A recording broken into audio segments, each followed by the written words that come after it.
You're listening to Through the Dark Woods podcast, and I'm your host, Josea Tamira Crossley. If you're looking for support to work with your own grief or training in how to support others through grief and trauma, or would like to find out more about our amazing online community, check out darkwoodsofgrief.com. Welcome, everyone. I'm so moved at seeing your faces. Hi, Carrie Ann. Good to see you, my dear.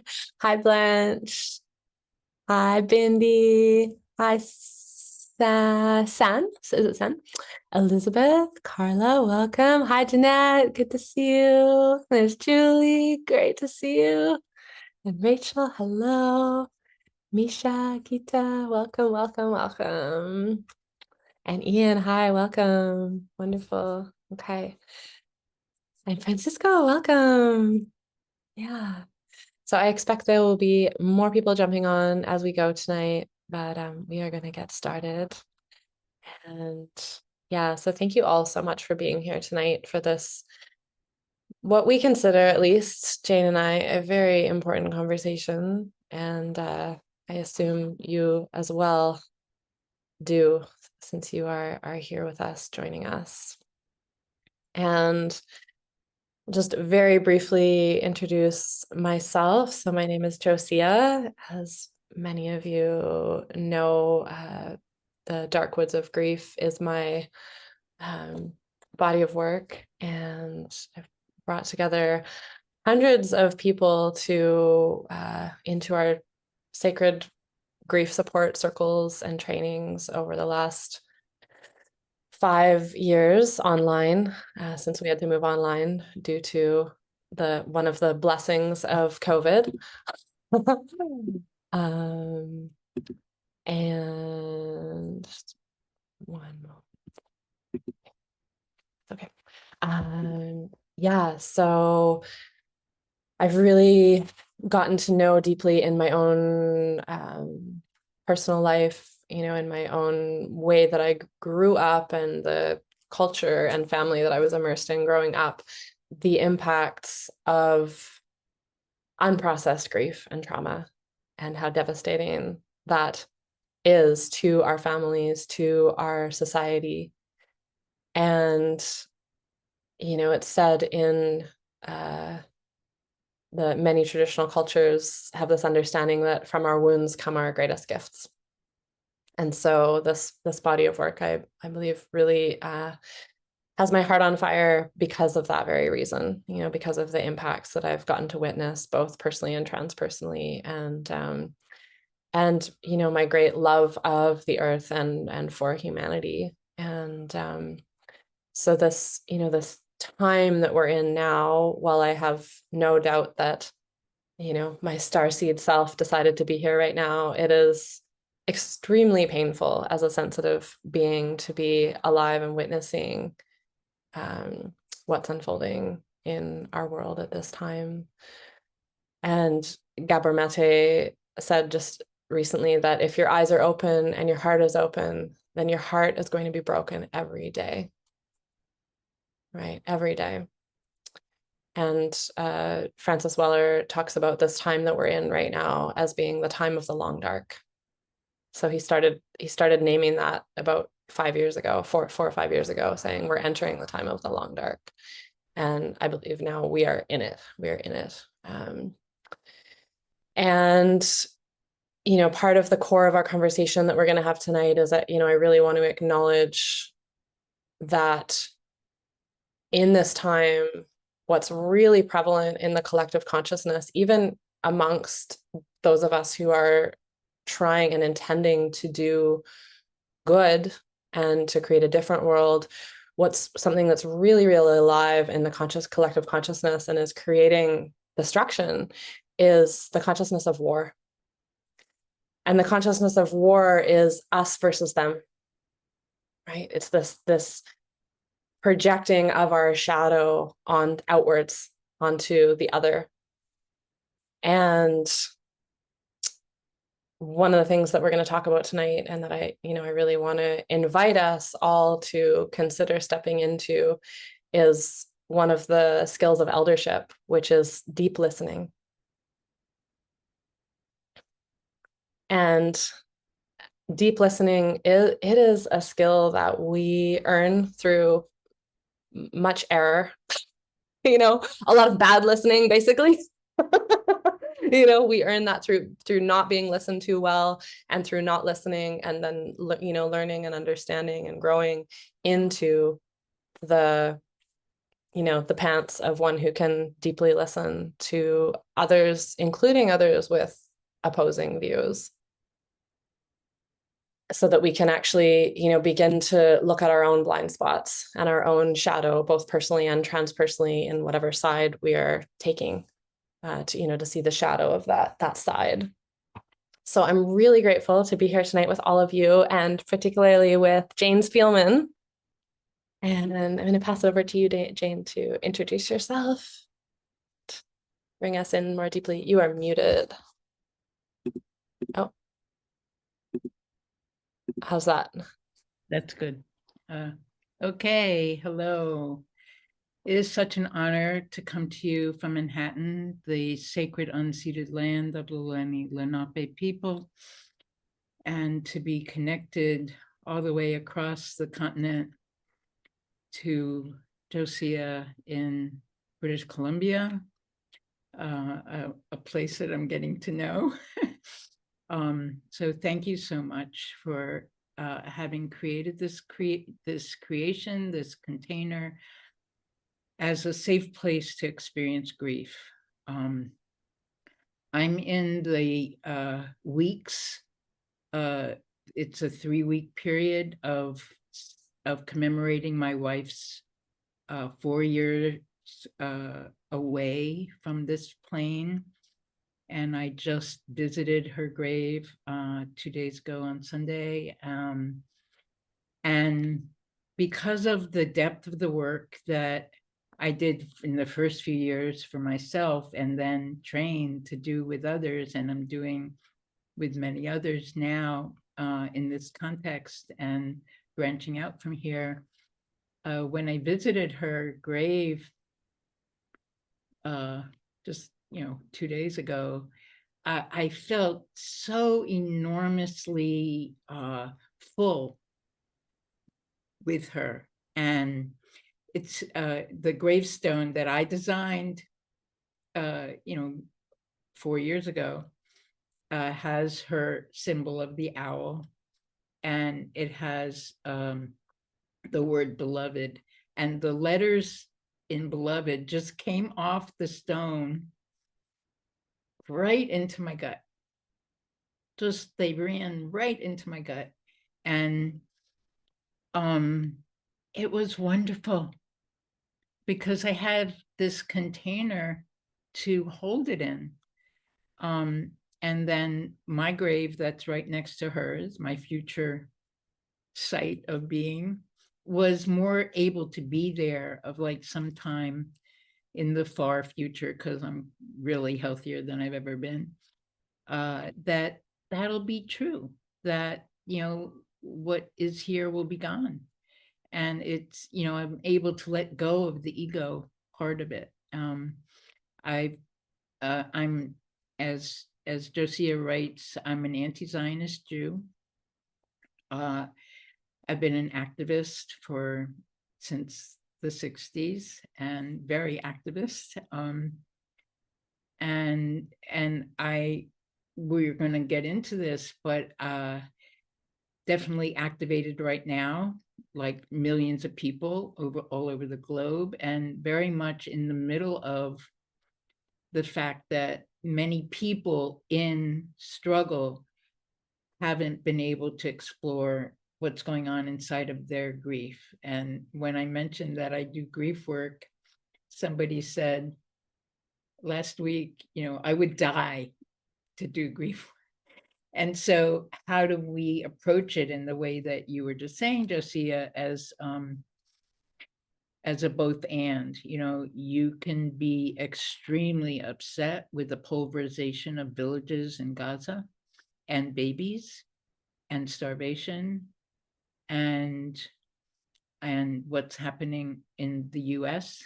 and still find kindness. And I'm finding enormous kindness from people, surprising, in little corners of bureaucratic messes like social security offices, or, we're, 9 out of 10 people are just like doing their job. But there's that one person that's going to know, you need to go over here and let's help you this way.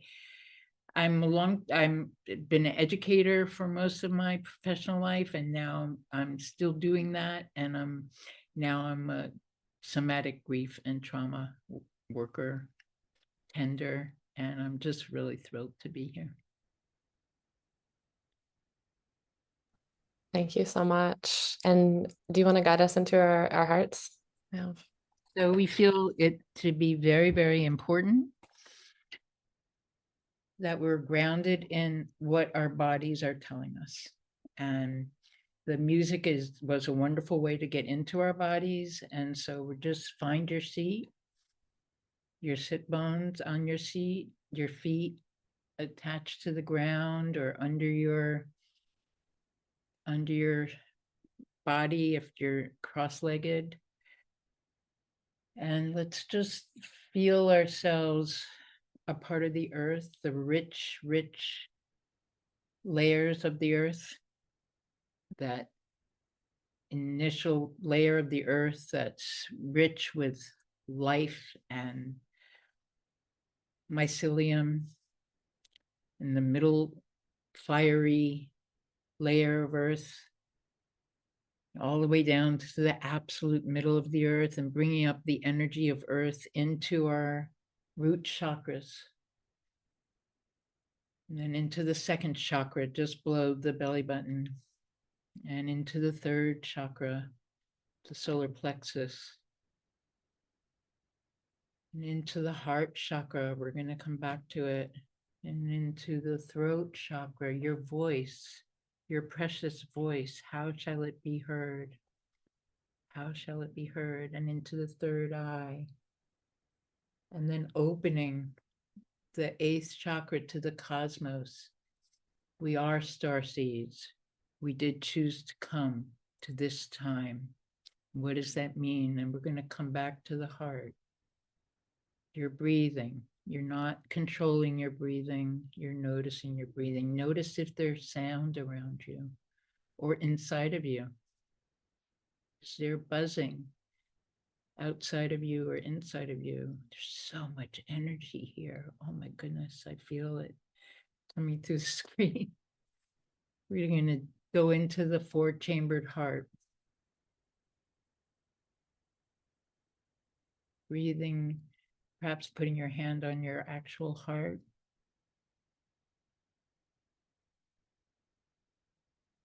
Settling the body, just noticing what it's saying to you. We're going to go to the lower right quadrant of the heart. This is the quadrant of openness. We're opening to what is. Just exactly what is. No ego, no agenda, just what is for me right now in this heart, and welcoming it warmly and softly, and emanating energy 360 degrees out from that lower right chamber, moving up to the upper right chamber. This is the chamber of liberation. What is liberation? How does that feel? Do you feel it running through your body? Wow. Is it possible in the midst of such mud to grow precious flowers? Is that absolutely amazing?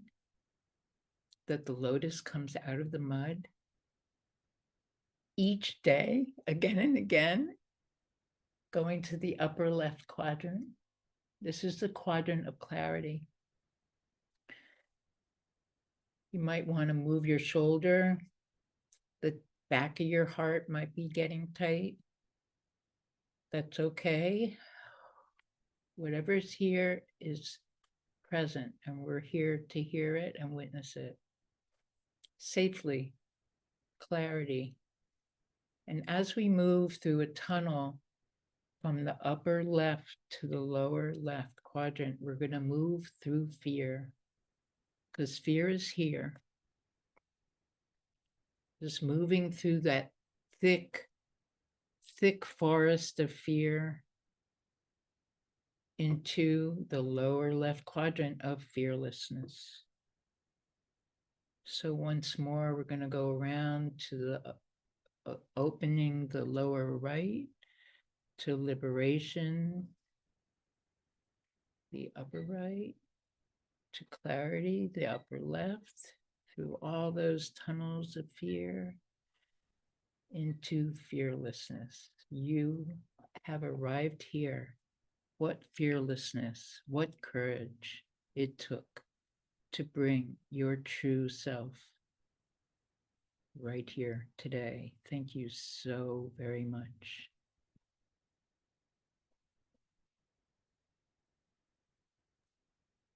Thank you so much, Jane. Yeah.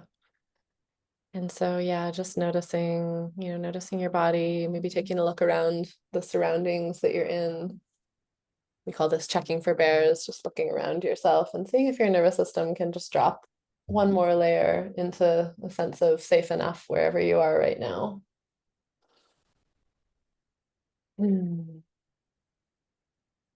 Yeah. Yeah. And again, I'm really grateful to be here tonight. And we are going to speak really, I think, to how personal grief becomes a doorway to collective grief in a sense, and vice versa, one to the other. But I'd like to start us off with just reading this piece from Martín Prechtel. This is from this book, The Smell of Rain on Dust. Some of you may have seen it before. Really incredible book that is so related to how we're holding or not holding, or processing or not processing grief as a society at this time, and how that's impacting us both personally and also collectively. And this really speaks to our, the collective, although also the interpersonal, actually. So he says, during this fortunate and magical era in which I lived in Atitlan, so he was adopted by the Tuchutil people in Lago d'Atitlan, one thing that was frowned on during the ecstatic wildness of a wake was for a man, woman, or a group to stand up and during their time to be heard, to spend it swearing vengeance on whatever projected culprit may have been to blame for the death of the person they so deeply missed and for whom they were now making the traditional weeping. Though not condoned, nobody would ever shut these people down or hush their rousing call to arms. To the contrary, everyone would usually rise to their feet with open-handed arms swinging wildly around in the air while offering great tear-soaked shouts of agreement with the accuser. Even if they weren't 100% sure what was being said, they would swear allegiance to the cause of revenge of the instigator, none of which anybody in the crowd ever intended to act upon in any way. Nobody thought it odd to agree with grief's irrational cry while it was still thrashing painfully around, fresh in the heart of someone, in loss's dolorous persuasion for a beloved friend or relative. And as a matter of fact, it was considered heartless and bad manners to disagree with people's violent intentions while in that state. They didn't think so much about the meaning of the case being stated, considering the whole thing is just a big necessary sound, a cry of grief.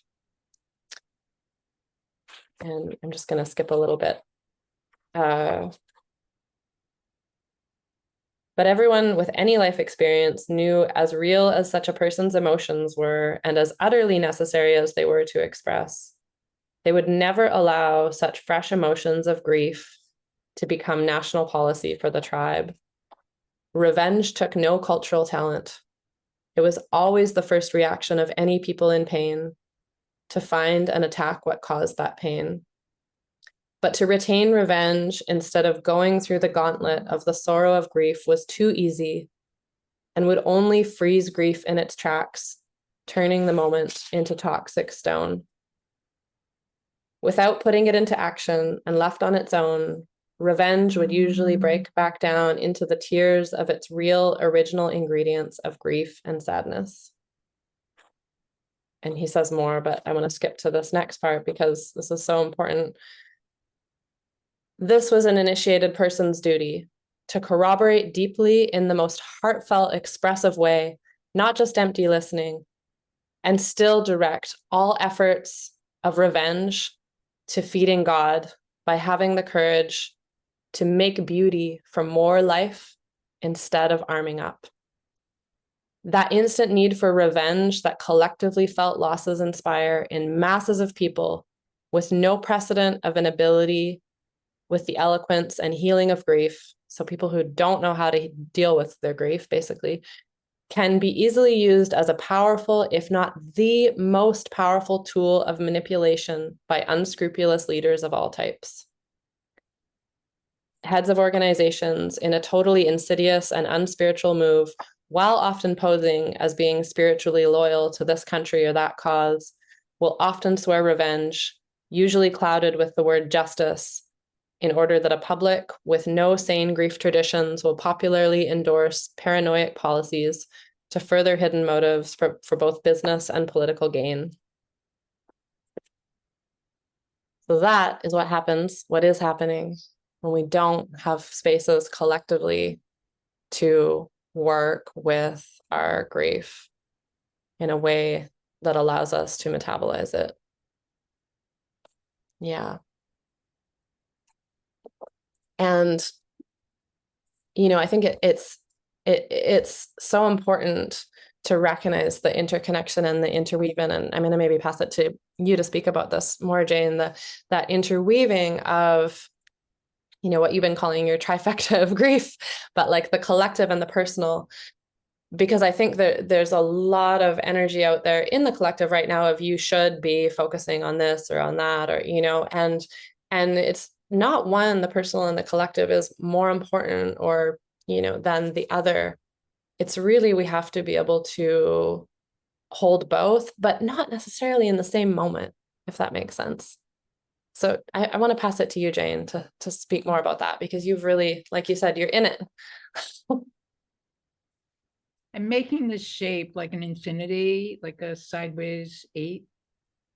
And in one is very, very deeply personal, and in the other is the very deeply political, and they do mix, and sometimes they're like a Venn diagram, they totally overlap sometimes. But the trifecta is family grief. My brother died on January 21st. And, you know, I still feel his presence. I refer to him. I think of him. I've done ritual around him. And I have a tree behind which his hair sits. So being able to feel his goneness and his presence, and Leah, my wife's enormous presence. I mean, she's just laughing at me every day. And she is literally laughing at me all the time. And yet she's not here. And then I just learned 2 days ago that Leah's and my eldest son has been diagnosed with an aggressive cancer. So all of those are kind of mixing over here. And then there's Palestine that I feel very directly connected to. You're wearing keffiyeh. I have a keffiyeh. We're you know, actually experiencing this devastating genocide. You know, I'm not going to mince words here. I mince it other places, but it's not a technical question when you just burn health workers, and children that are, there's been so many hundreds of children murdered or maimed or forever imprinted with this warfare. And so being able to balance and what we call pendulate our grief. In other words, there's a lot of people I'm around who are having literal nervous breakdowns right now. And if you gotta, you gotta. But if you thought we were living in a democracy, guess what? For a lot of people, Indigenous people, Black people, other people of color, we're not. It was never a democracy for them. And so these masses of people, and reading about all the masses of demonstrations all over the country and the world, we're mostly white because Black people are saying, we've done it. We've been there. So you take a turn. We're sitting back, but we're here. We're in the battle. We know that this colonial empire is dying. And so it's taking people with it. And the harshness is tremendous. So how do you make softness? Like, I was with my youngest grandchild this evening. We were playing dinosaur and dragon stuff. And how do you make love happen and preciousness? And I've been reading the Heart Sutra from the Buddhist thinking. And if you can raise compassion in yourself, or if I could raise compassion in myself for any moment, then patience can come. And then wisdom can arise inside. And I can know what's the next step and not be on total overwhelm. Because people are on total overwhelm. I mean, who wouldn't be? But that's, being able to rise in compassion, in that heart meditation, just expand compassion, leads to patience, even in the highest of contradictory moments, and say, yes, love over fear. Moment to moment. Moment to moment. Yeah.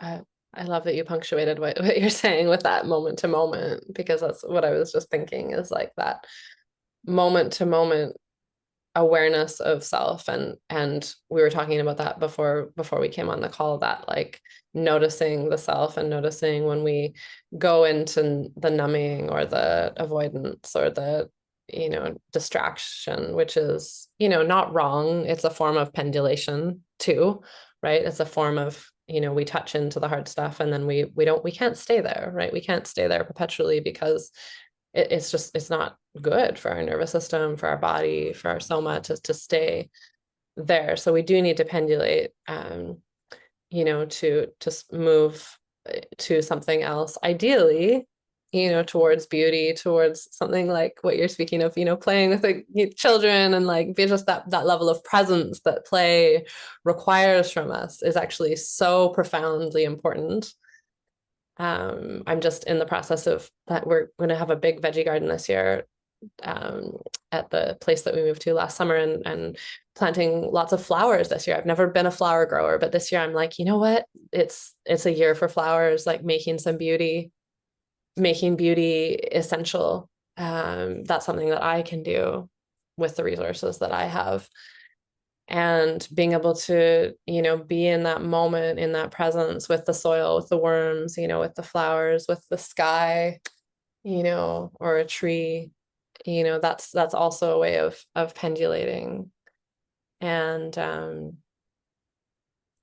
yeah, we ideally, the more that we can pendulate into deep presence, into beauty, into gratitude, the more presence we build in our beingness, the more ability we have to listen deeply, this really important peacemaking skill of being able to listen deeply to those around us, whether they have opposing views or not. And we build that presence towards just being able to, be here. Yeah. Yeah. Yeah. And we have a cultural tendency, or I don't even want to call it cultural because we're so starved for culture actually in Western societies, but we have a societal tendency to just move on and bypass our grief. And yet when we can turn towards our grief, as many of you know, when we can turn towards it and feel it, but also, practice the skill of pendulation and also taking in the beauty, and turning towards the beauty that is there, we begin to build our capacity more and more to access the joy, to access the beauty. And that's so essential in this time. And I think it's so interesting. I've learned so much in the last year and a half witnessing Palestinian people, because their culture is so much more intact than ours is. And so witnessing, and of course it's been horrific and it continues to be horrific to witness what's happening there on the ground. And I'm also seeing they're also showing their the ways that they stay resilient through the culture, through the dance, the dab, they're doing the dabka, they're singing with the children, they're playing with the children, skateboarding, and it's like these things, it's like they have to do that, to help the children to be able to cope and to help themselves be able to cope. But it's also like, oh yeah, like it's not, they're not doing that just for fun. I mean, it is, but it's actually an essential survival skill to be able to play, to be able to bring joy into, like, it's even more important. It's even more essential the deeper that we go into the dark woods, it's even more essential. And I think it's very easy as Westerners, we get caught in this mind fuck. We're in such a, it's like that we're not being, I mean, some people are being directly targeted, especially like as Jane spoke to, the Indigenous, Black, brown people of color are being directly targeted. But for a lot of those of us who have the privilege of relative safety, we might not be being directly targeted physically, but our minds are being targeted. And there's this mind fuck that we're supposed to feel bad, or that we're or that we have to cope with witnessing and feeling. And even if we're not aware that we're processing the collective grief, we are. And because we have no culture, we have no skills to do that with. And so we end up actually like being contorted in our pain, and losing. We have no skill for deep listening when we're in that place. We're very easy to control when we're numbed out, when we're not connected to joy, right? And connected to our being with our grief. We're very easy to control and to sway, to think that this person's bad, think that that person's bad, believe that, it's like we're very easy to sway when we're not present. So the more that we can cultivate that presence, it's very, very powerful. Yeah. Yeah, I want to pass it to you. A piece from Prechtel that says the most dangerous are the people who have repressed this grief. And we're watching that so easily. And we see people, quote, obeying in advance. And then we see those people like the president of Tufts University, where this Turkish student on a visa was just picked up. Many people saw the video of it. We handed the picture of it out to the teenagers that I'm working with now. And, just the fact that somebody took a video, and so that the whole world saw this young woman, graduate student, being basically deported or abducted to Louisiana from Boston. But somebody took a video, and then the president of that university is fighting for her. as opposed to other people who are not. And so what does it take to be an upstander rather than a bystander, or even, worse than a bystander, just like it, doesn't pertain to me. It takes really doing the inside work. If we don't do the inside work, then if we are doing upstanding, then it's going to be in what Prechtel is talking about in terms of revenge. Mm-hmm. So it won't be healthy. And believe me, in the 60s and 70s and 80s, there was plenty in our movement that was not healthy, coming from loving inside places. And so mistakes were made. I think we had an impact, but deep mistakes, people died, which happens. People were deeply hurt. And only now are people starting to come back 50 years later to say, that thing you did, I witnessed this actually this week, that thing you did when we were doing that really hurt. And this person said, oh, I'm so sorry. To be able to come back 50 years later and say that really hurt. So how do we find that environment for deep listening to ourselves, to each other, to have that kind of compassionate conversation? Only if we're doing that work with ourselves can we be that brave, go through that tunnel of fear. Yeah, I so agree with you. And can you say a few words about yeah, I mean, I'm just thinking about how it's like it's not separate from our personal grief, from grieving our beloved people, from, the personal things that are happening to us. It's not separate from that. It's like, you want to say a bit about that? No, and I think that because the spiritual bypass that you described before, that Prechtel was talking about, where you just do your thing without being present.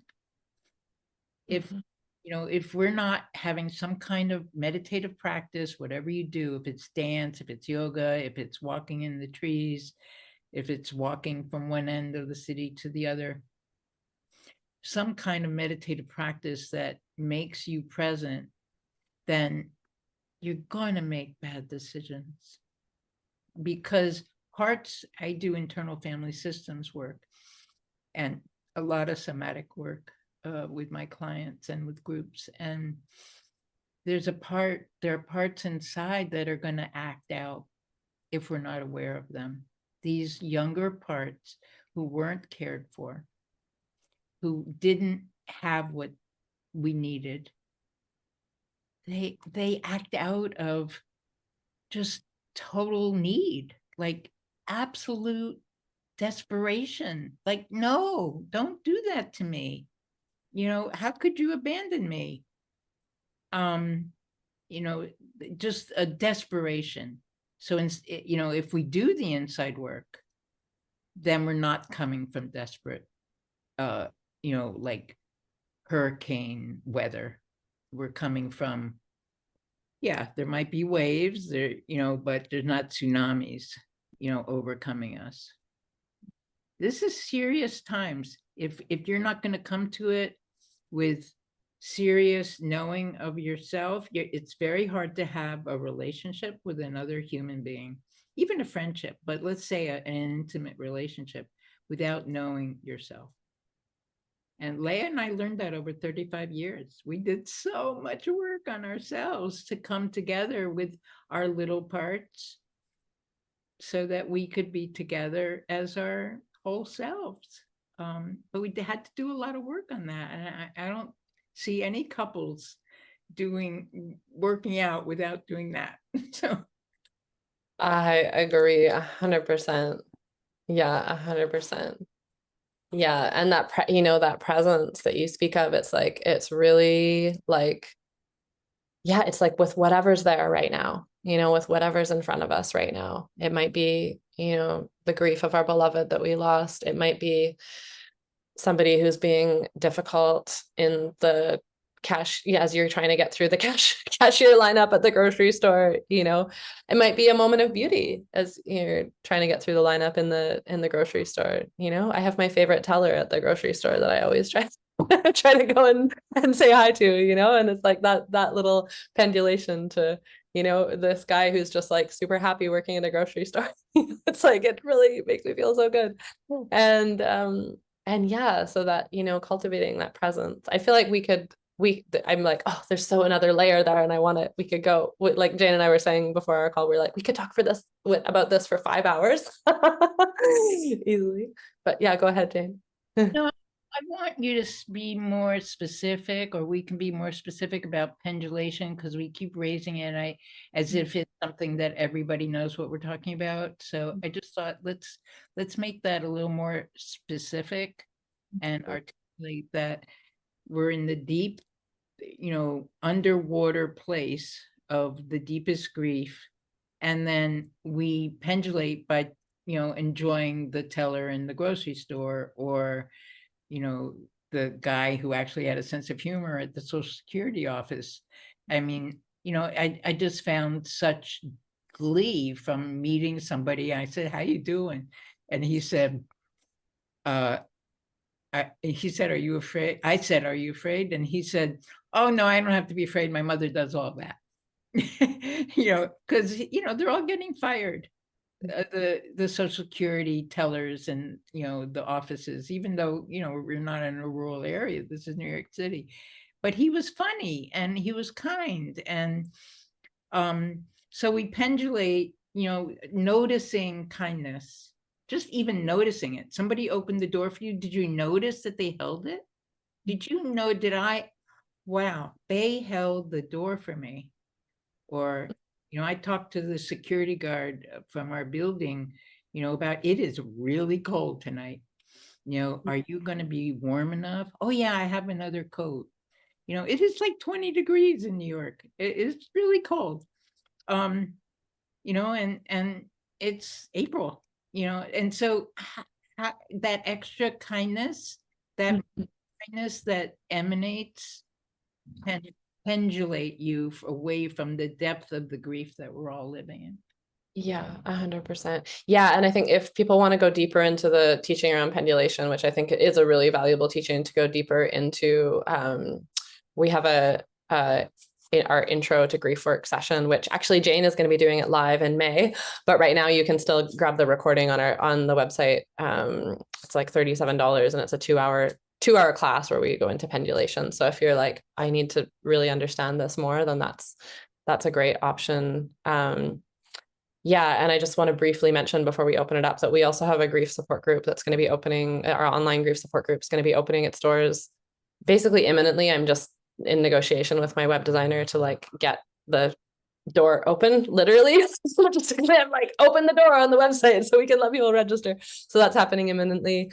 And we have 2 facilitator trainings open right now that start on April 22nd.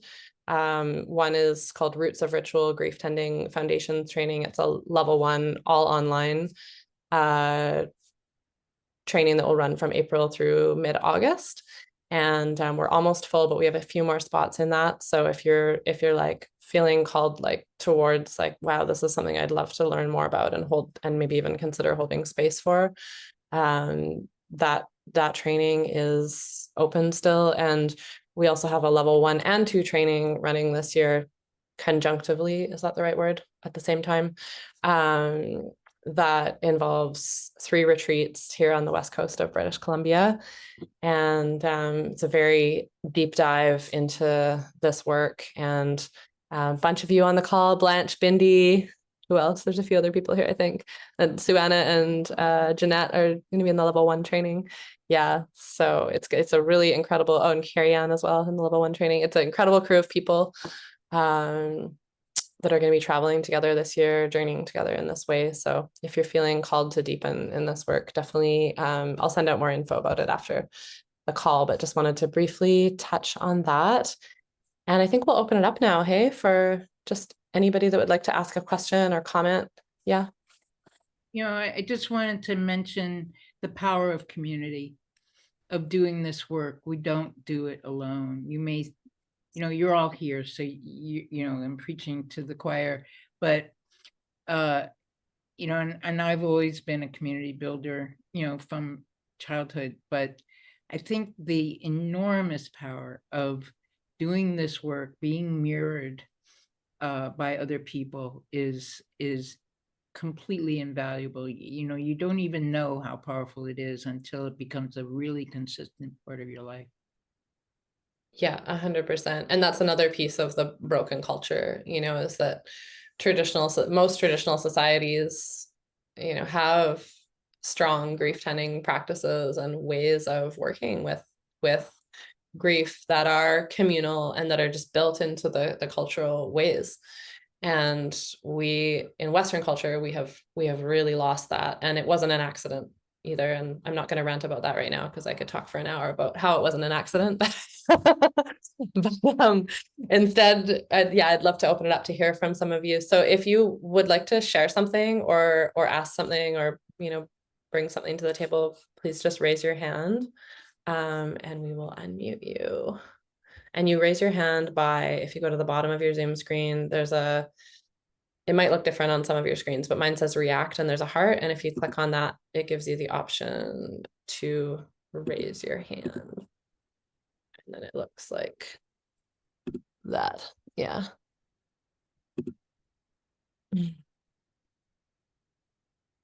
And you can also just like physically raise your hand if you can't figure that out.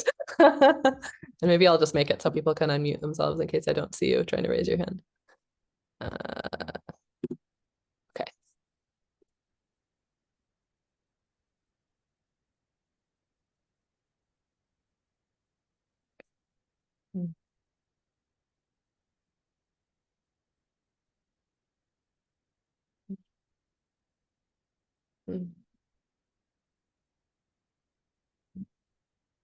It's a Mexican standoff.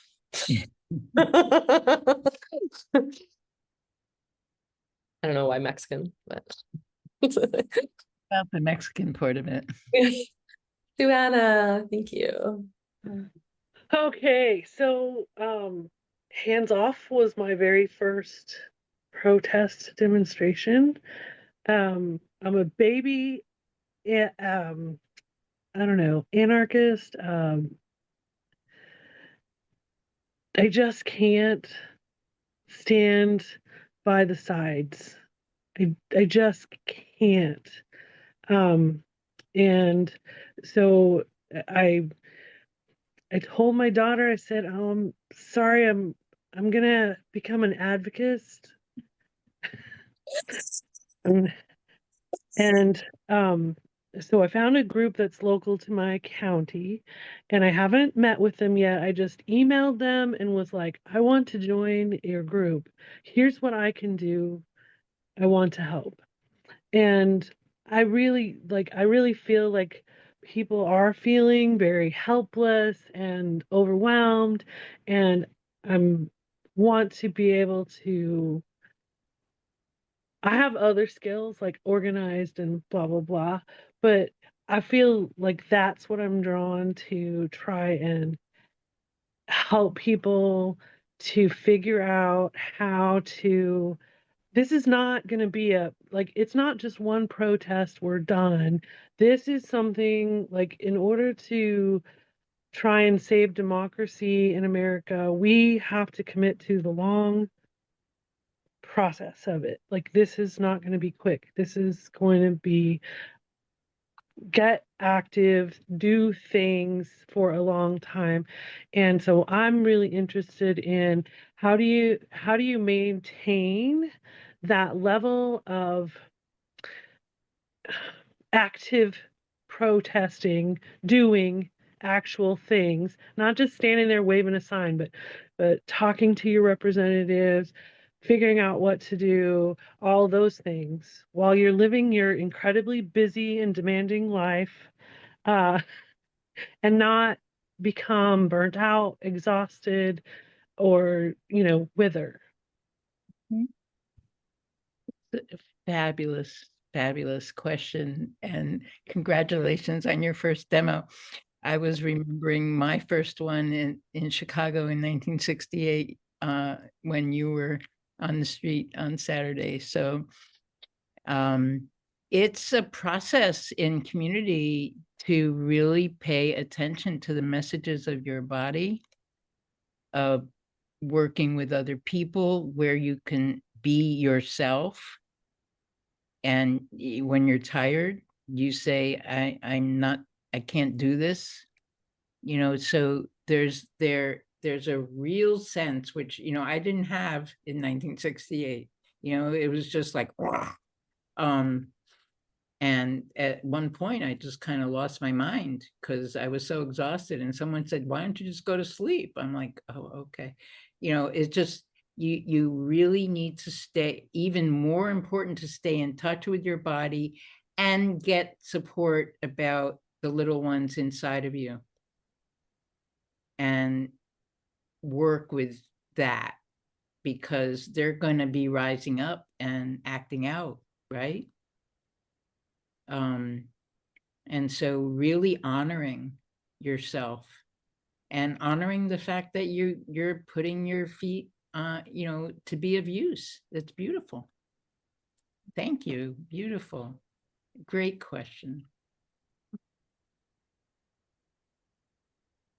Yeah, and I mean, I would also say, like, this work, because you're doing the training this year, and this work to me is the core of the change making that we are going to make on this planet, because I don't think we're saving democracy. I think there's no democracy to save at this point. There's an illusion of democracy, but it's actually like the whole system is collapsing, which I was praying for 20 years ago, and now I'm like, fuck.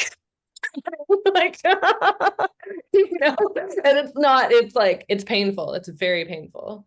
But anyway, so I just wanted to speak to the relevance of this work, and not to like dissuade you from being a part of that community and joining it as well. Like, I would totally encourage you with, take Jane's advice, but also know that there's many different levels of making change.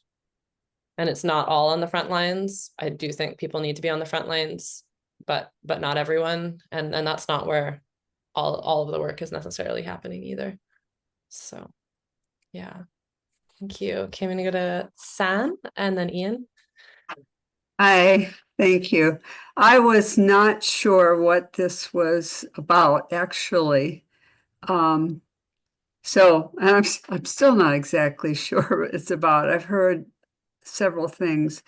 I lost my youngest daughter a year and 3 months ago, suddenly, unexpected. And when you were talking about being angry, she had been going to the doctor for months, and they diagnosed her with sinus condition. And we didn't know till 3 months after she died that she had lung cancer. So anyway, dealing with anger and frustration, and so I could relate to that. So I wasn't sure when I saw the title. So this is my first time. I wanted to comment a bit quickly. I want to let Ian speak to the where we are and taking action. And I liked what you said. There's all kinds of ways. I went to a rally last weekend with a lot of other people I'm in St. Louis. And I'd been to the Women's Day the month before, and there were 3 times as many people. I get concerned of 2 things: that we do need to keep the momentum, because we tend to have such a short span and everybody is busy. All that's true. And I was talking with a friend. I'm not new to rallies and protests, but at 79, I have not been as involved, a bit with Ferguson when we had the killing of the young man with that community.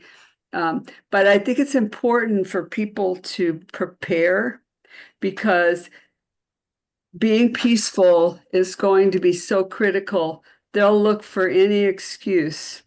And as we've seen, all our protections, as you've said, that we thought we had, even if you're a naturalized citizen, are not necessarily.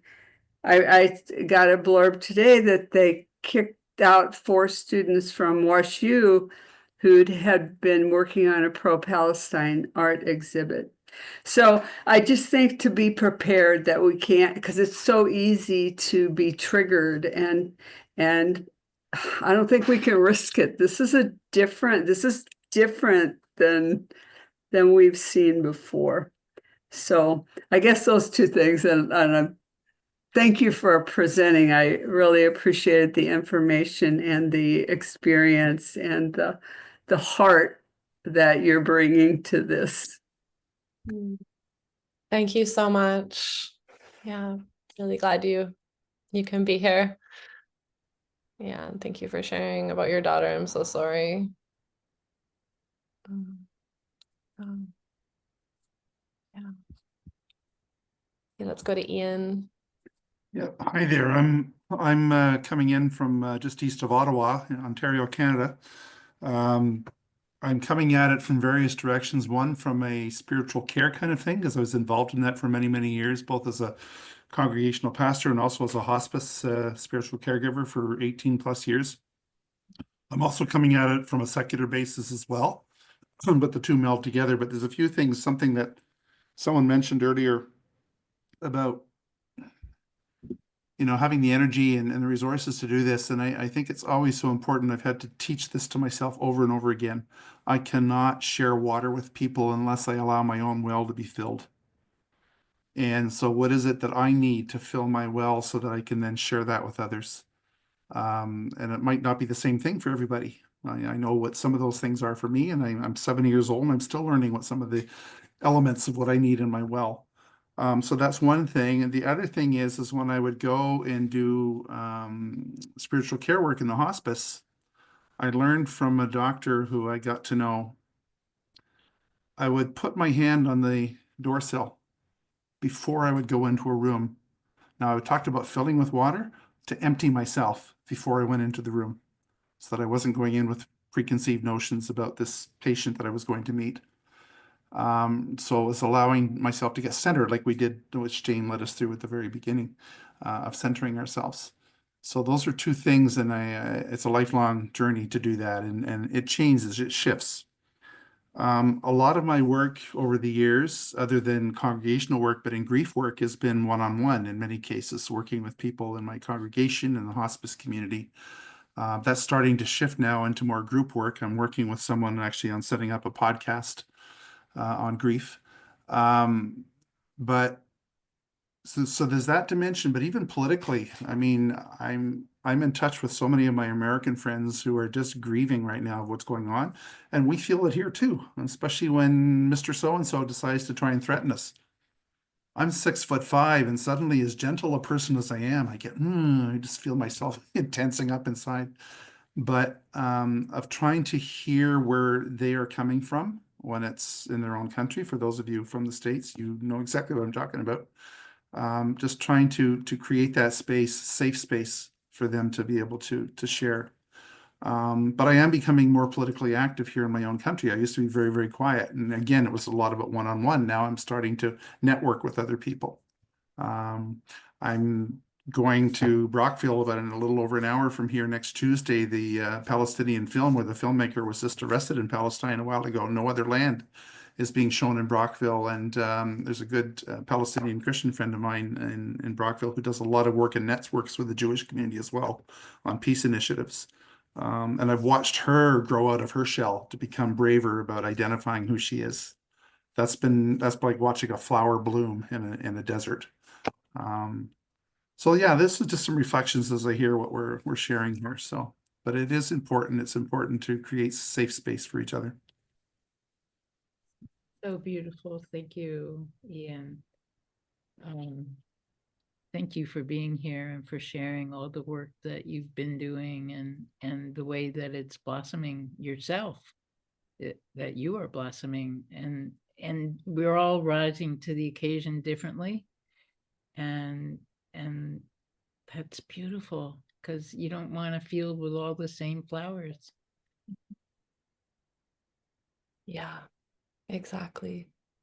Yeah, exactly. And I think, it's like, again, yeah, thank you so much. And I love that moment of presence of holding the door, before entering the room, to empty yourself. And I think if we could bring that level of presence into the activism work, now we're going to start moving mountains. I mean, there's stories of, I can't remember her name right now, but this Tibetan Buddhist nun who, when the Chinese military came to her mountain retreat, which was full, her nunnery, she stood on the top of the cave where the retreat was built into the mountain, and they all turned back just from her presence, her level of presence standing there. They couldn't approach. And I mean, that's mastery beyond mastery, but there's something to be said for the more presence we can bring, the more we can focus on the heart. And as Jane said to me maybe a few months ago, when I was working with this person, I was just like, I don't know, like, I think there might be opposing views, and how are we going to be in the space together? And she said, just focus on the needs and the feelings. Don't worry about the politics. You focus on the needs and the feelings, then you'll be able to be, to sort out whether you can go deeper together. And that is, I think, such sage advice for our every interaction with people right now. I end up getting interviewed by this right-leaning, I didn't know when they first asked me if I'd be willing to be interviewed a couple weeks ago about Indigenous issues in British Columbia, and they wanted to ask me about a process that is happening in our community. And so I said, yes, I have an opinion on the process. And once they started asking their questions, I was like, oh, I see where you're coming from, based on the questions they're asking me. And just staying present with them nevertheless, and being like, yeah, okay, that valid question, let's talk about that. Let me tell you what I think about that. And then at one point I just said to them, I think you're asking the wrong questions. You need to go a layer deeper, because yes, your concerns are valid, but you have to go a layer deeper to address them, and I think that's true for all of us right now, whether we're, right or left or up or down, wherever we are, right? So, yeah. So thank you all so much for being here tonight. And I want to honor everyone's time. We're about 6 minutes over what we said we would be. So I just really want to yeah, just offer our deepest heartfelt gratitude to each and every one of you for showing up here tonight, for being with us, and definitely hope to see many of you again in our community in some form or another. Jane, do you want to leave us with any last words before I do our closing prayer? Well, I want to thank the ancestors, the well ancestors, who have deigned to bring us all together, and they just chose for us to be here together tonight, and it's really, really, really powerful to feel. I mean, I'm somebody who feels the energies, and I feel enormous energies coming from all of you here tonight, and so I'm very grateful to those well allowed us and brought us and drove us to be here. Yeah, to those who went through much hardship and may have barely survived, allow us to be here. All those ones standing behind us, thank you. And I would like to dedicate our presence and our togetherness and our collective being here tonight, our collective work tonight, to all beings everywhere. May all beings be happy. May all beings be peaceful. May all beings be free of suffering and the causes of suffering. And may we all recognize our liberation together. Thank you.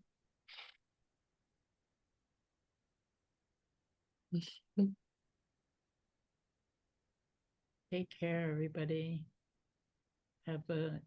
Drink a lot of water or tea. Mhm. Take care of yourselves. Move your bodies. Move your bodies. Remember to breathe. Remember to look at the sky. Take in that beauty. Right. Good night. Before we close, I want to share an opportunity with those of you who feel called to this work. We're living in a time where grief is all around us, personal losses, collective trauma, ecological grief, and yet most people have nowhere to bring these feelings. We're carrying this weight alone, and it's crippling. And many of you already know this because you're seeing it in your practices. Your clients are bringing grief that needs more than just one-on-one work. They need ritual, community, and the ancient wisdom that our ancestors once carried. And this is why I created the Dark Woods Grief Tending and Ritual Facilitation Training. For those of you who are therapists, coaches, or healing practitioners, this training will transform how you work with clients in 3 powerful ways. First, your depth of presence. Beyond theory, you'll develop the embodied capacity to sit with the darkest, most intense emotions without flinching, without rushing to fix, and without taking it on yourself.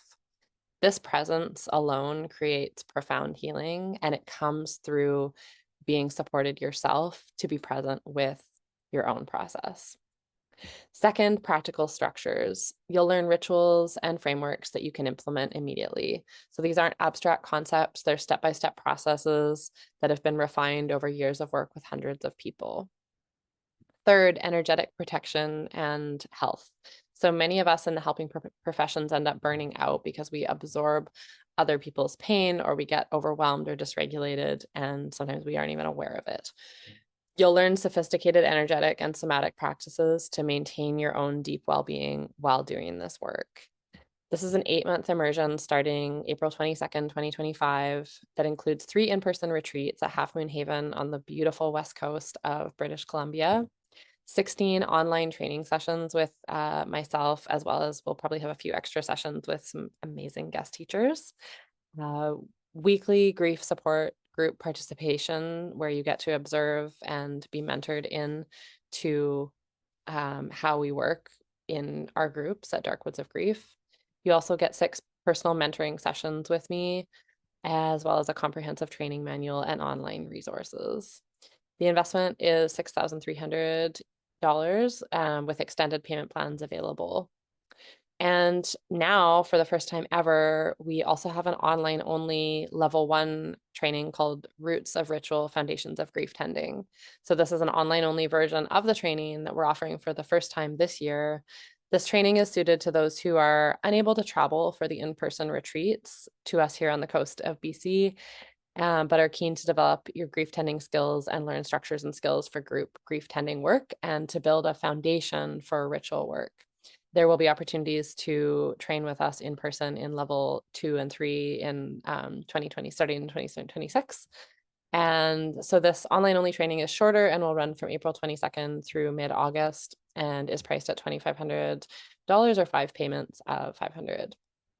If you're interested in either of these trainings or just want to find out more and explore if this might be a beautiful next step for you, you can check out darkwoodsofgrief.com/facilitation-training or email us at info@darkwoodsofgrief.com, or you can always message us on any of our social channels, Instagram or Facebook as well. Links and contact info is in the show notes, and I look forward to hearing from those of you who feel called. All right, have a beautiful rest of your day.